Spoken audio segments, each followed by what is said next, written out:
Bonjour les amis, alors aujourd'hui le bricolage se fait au niveau de l'habitat des poules et des canards. Ouais. Alors ce qu'on va faire aujourd'hui, c'est que je vais installer sur leur cabane à l'arrière là un chenot, fabrication maison bien sûr, avec pour faire une récupération d'eau. Donc pour cela, je vais prendre, donc j'ai déjà installé j'avais déjà installé un tuyau de descente en prévision de le faire. Donc il passe dans le sol et il passe là et il ressort sous la feuille. Voilà, pas abîmer la feuille parce que ça cache la misère, comme ça on voit pas le tuyau gris, la feuille le dissimule. Donc je vais utiliser tout simplement pour faire ma gouttière, un PVC. Vous allez me dire, j'aurais pu prendre carrément une gouttière, mais bon, j'ai pris un PVC de 80 que j'ai fendu.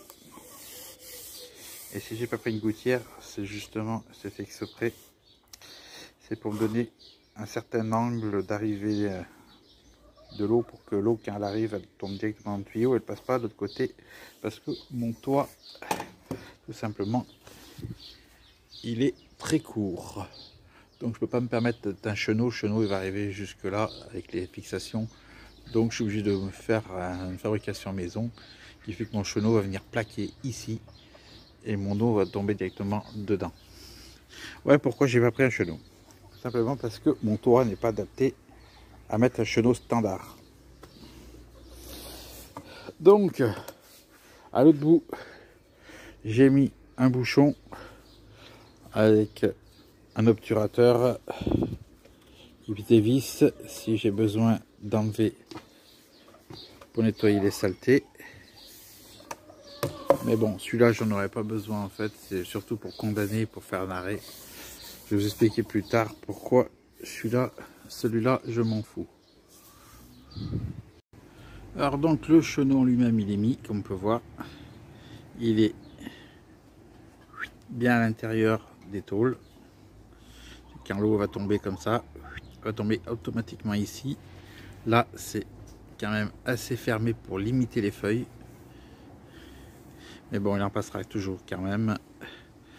Et donc maintenant on va faire le coude, le récupérateur d'eau que j'ai fait en impression 3D qui va aller rentrer là-dedans. Donc coude qui va aller là, comme ça, tac. Puis là, le récupérateur d'eau que j'ai fait en 3D, voilà, qui va aller là et qui va rentrer dans le tuyau.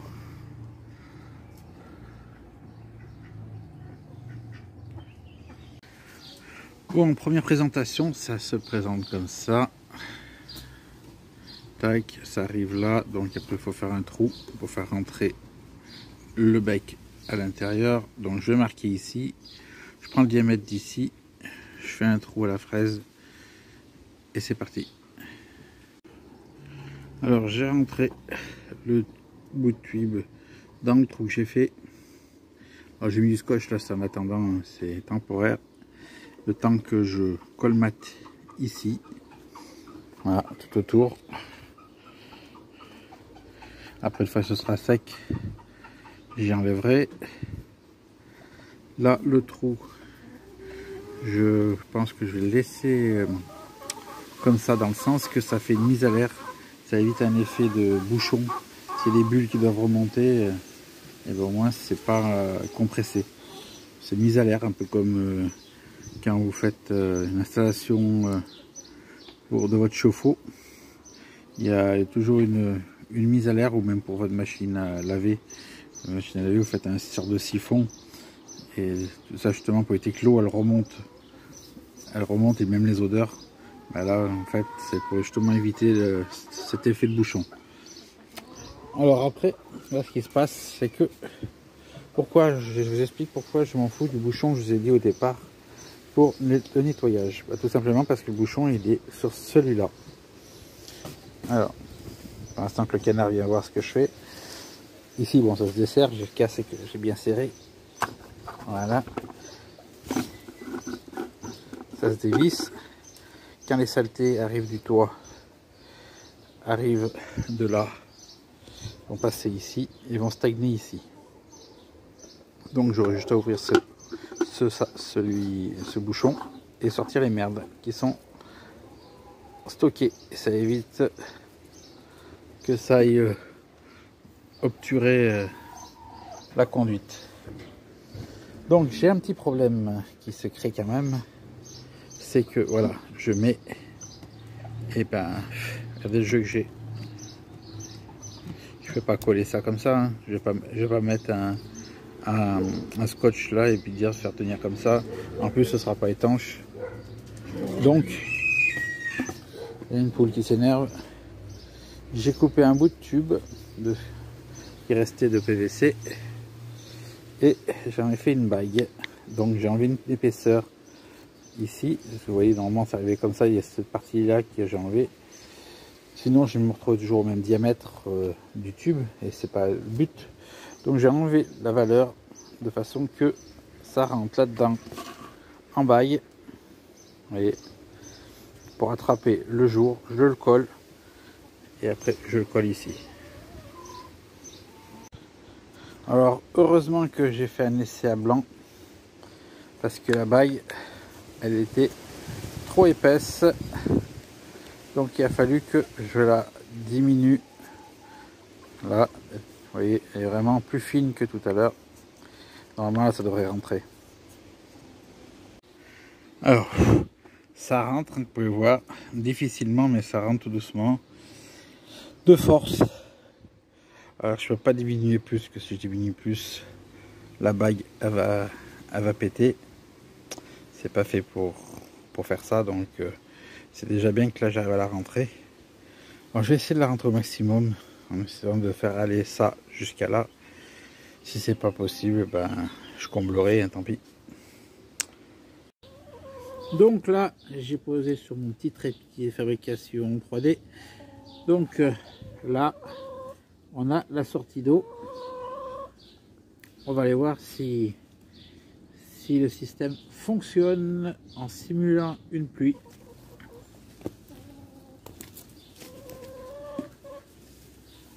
Allez, c'est parti, j'envoie la pluie.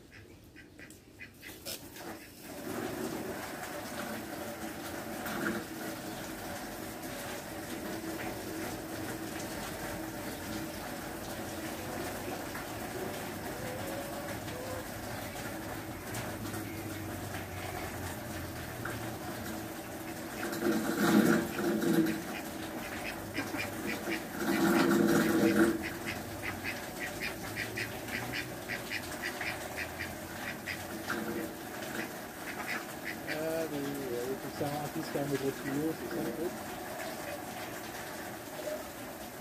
Alors, ça devrait pas être pas mal.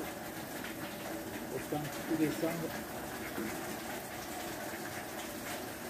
Allez, fini la pluie.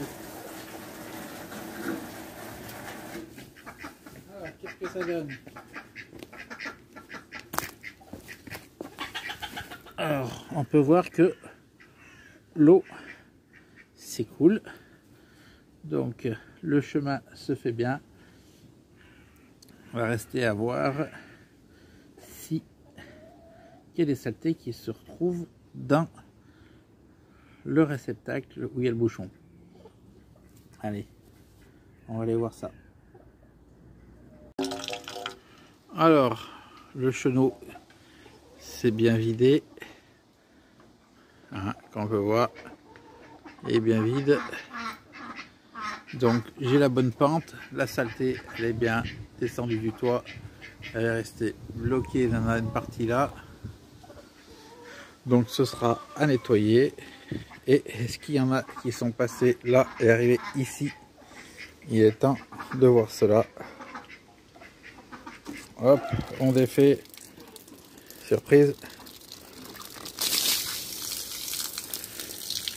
Bon, pas tant que ça. Donc je pense qu'il y en a qui devraient être encore là-dedans, si on est passé. Mais elle finira par descendre. Voilà, de toute façon, si elle descend pas là, elle passera par l'orifice pour descendre là-bas. Et elle arrivera en sortie là, sous la pression. Alors j'ai mis bien un coup de jet d'eau pour bien nettoyer le toit, pour enlever le maximum de saleté qu'il y avait dessus, et pour vous dire qu'il y en avait. Hein. Donc c'est censé vraiment être bouché, ça devrait être ici. Parce que le chenot, lui, il est vide, donc ça s'est évacué. Donc l'eau est bien passée par là, parce que je l'ai vu couler. Et donc la saleté, elle doit être ici. On vérifie ça une dernière fois. Et après, ce sera la fin de la vidéo. J'ai bien serré, bien sûr. Est-ce qu'il y a de la merde? Eh ben non. Bah, ça veut dire que la merde est descendue. Était assez petite pour descendre jusque dans le bac. Si elle était grosse, elle serait arrivée ici. Voilà. Bon, sur ce, je vais vous laisser. C'était la récupération d'eau de pluie pour alimenter la mare qui va retrouver, je pense, des poissons d'ici un certain temps, le temps de la nettoyer en elle-même. Allez, ciao.